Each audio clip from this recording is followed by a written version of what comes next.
Football Friday. Well, Nelly, welcome to a wet week number 4 of Football Friday. News 8's Mike Straub is live in Red Lion in York County tonight. The Lions game against Kennerdale, one of 16 we covered.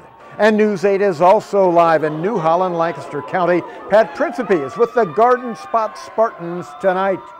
I'm Mike Hostetler. Barbara Barr joins me with our game of the week, and this was a Lulu. What a game, Mike. And last year, of course, Cocalico beat Manheim Central for the first time in 34 years. Wow. So the big question is, could they make it 2 times in 35 years? Well, let's go to our 2 field to find out. And what a game it was.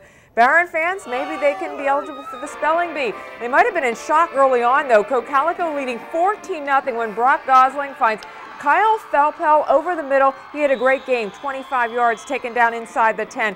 Couple of plays later, Nick Reitenbach bulls in from 3 yards out. The point after is blocked, but the Eagles blanking the Barons at home 20-0.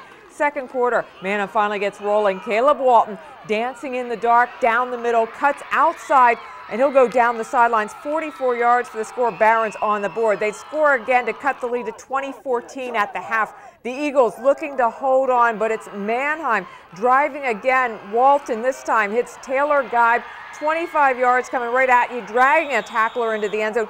21-20, Manheim takes its first lead. We go to late in the fourth quarter. Eagles with a 4th and 3 deep in their own territory.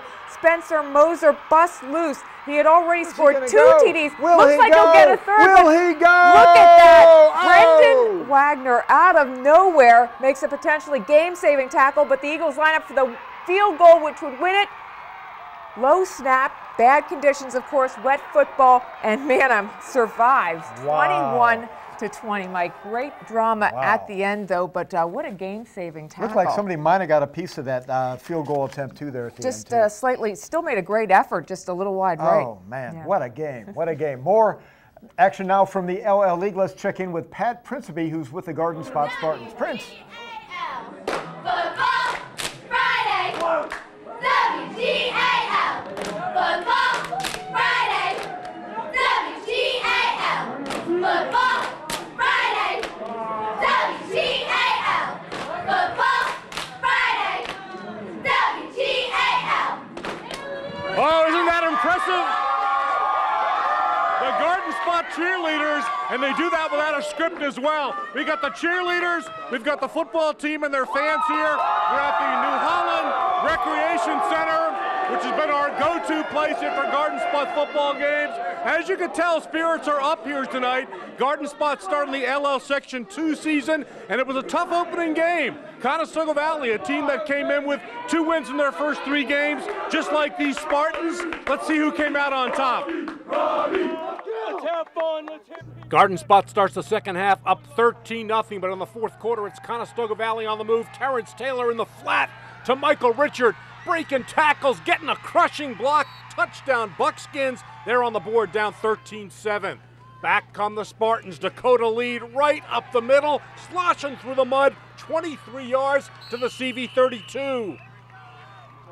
Then on 3rd and goal, it's John Armbrust. Little flip to Reed, perfect toss, perfect play, touchdown Garden Spot. They're up 19-7, 3:30 to play.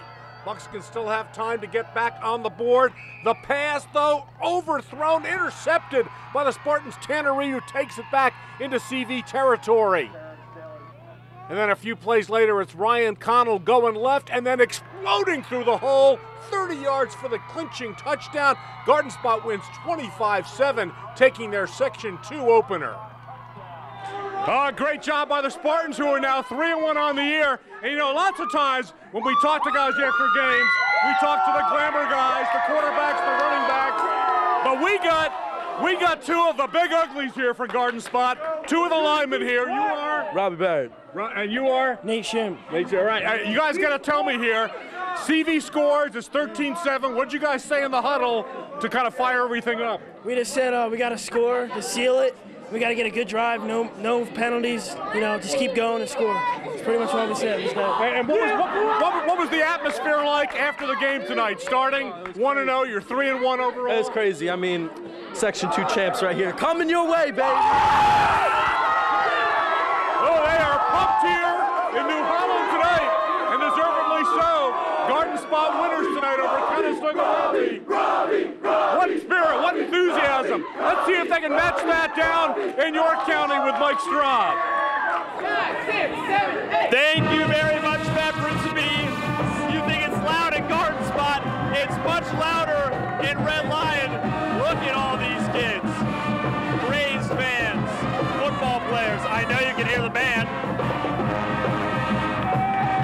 It's always a football Friday for the ages when we come to Red Lion. And tonight, a huge game for the ages. Monster Stats tonight taking on Kennard-Dale. Dry start to the night at Horn Field. Kennard-Dale strikes first. Dan Hare keeps it himself. He's got a seam and he's in. Touchdown Rams, 6-0 KD. Red Lion answers right back. Hand off to Jason Milton. Gets outside and then he just hits the gas. Look at the wheels on Milton. All kinds of speed. 47 yards for the score. 7-6 Lions in front. KD having some issues holding on to the ball. 3 first half turnovers. This fumble lands right in the lap of the Lions. They're back in business. Next play, Tanner Kleinfelter goes for it all. A little fake, and he's going deep. Looking for Eric Althoff. End zone. That's how it's done. 14-6, Red Lions starting to turn it on, and Tanner does the next drive with his legs.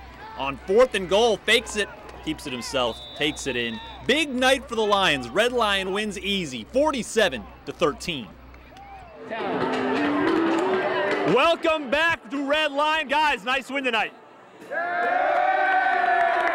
In here with the quarterback, Tanner Kleinfelter. 3 TDs tonight. Now, Tanner, a lot of hype around you guys this year after incredible run last year, but kind of a slow start. You guys feel like you're back on track now? Yeah, we came out a little slow tonight, but we got things going, and we just got to be ready to work next week. Should give Tanner a little credit. He just broke 3 different Red Lion career quarterback marks. What is it? Yards, touchdowns, completions. Round of applause for this guy, right? Eric Toscano, 3 fumble recoveries tonight, 4 tackles. Talk a little about the way this defense is playing. You feel like you guys are kind of getting some momentum? Our defense is strong, but they came out a little weak to start tonight, and they finished pretty strong the whole game. We need to keep working and improving. How different does the season get now? Now it's time for league play. Now it's time to get into the sections, your divisions. How big is it right now? It's big time. We're tied to be top 4 or 5 of the county right now. And we want to do that. So our defense is going to need to step up. Guys, it's kind of electric around Red Lion. Can you talk a little bit about that? This place kind of gets going. How special is it to play for a place like this where people get this into it? It's just great. It's very exciting. Out there on Friday night with a couple thousand people on the new turf. It's just no other feeling. You said it, the new turf. That stuff looks nice. You guys got some nice new turf. All right, fellas, big win. Lots more coming up. Are you guys having fun all the way back there? Football Friday, Red Lion, Hossie. It's always nuts. Back to you. Football Friday at Red Lion, always a huge event. They began preparing to host this evening back in May. Here's another candidate for Game of the Week. 2 unbeaten teams from one of the toughest divisions in the Siskiyou Valley, the Mid-Penn Keystone. Hershey and Cedar Cliff at West Shore Stadium. We pick it up with the second half kickoff. It goes to Hershey's Jimmy Eberly, who takes it at his 5, and then watch him go, turn on, beat the kicker, and he's gone. 95 yards for the score. Trojans up by 3 touchdowns. The Colts counter with a drive. They're deep in Hershey territory. Tyler Orris finding William Hopkins, who goes in, and the Colts close the gap. Back come the Trojans. Hershey given to Harold Brantley, who rumbles around the left side. Nobody's going to bring down the big fella. Will he make it? Yes, as he stumbles in. Hershey improves to 4-0 and hands Cedar Cliff its first loss, 41-20. About 15 games were postponed tonight, including the Central Dauphin Mechanicsburg game. Mechanicsburg's assistant athletic director sent us these pictures to show why. Look at the water there, deep enough for fishing on the side of the field. Just goes to show you, even schools with a turf field have to postpone a game from time to time. CDA Mechanicsburg will play Sunday at 4 o'clock. Now a look at the winners here in week number 4. Southwestern opens division play by whooping Susquehannock. Eastern earns its first win of the season, throttling Fairfield. Littlestown now 2-1 in the league after beating Biglerville by 10. Milton Hershey in a squeaker, beating Camp Hill 19-18. Cumberland Valley ranked 8th in the state in Quad A improves to 4-0 by thumping State College. Greencastle Antrim starts off league play by topping West Perry. Solanco earns its first win of the year, 48-27 over E-Town. Warwick also getting its first victory of the season, topping Cedar Crest by 11. Northern Lebanon now 2-2 after beating Elko. Pine Grove a perfect 4-0 as they top Tri-Valley. Clearfield over Mifflin County 20-7. Waynesboro 1-0 in the Mid-Penn Colonial after beating Northern, and Mount Carmel no trouble with Loyalsock. Don't forget to vote for the Paul Davis Restoration Play of the Week. We'll pick 3 of the best plays from Football Friday, put them on our website, and you get to vote for your favorite. We'll announce the winner Thursday evening. Don't go anywhere. After the break, we'll find out if Shippensburg is still unbeaten, so stick around.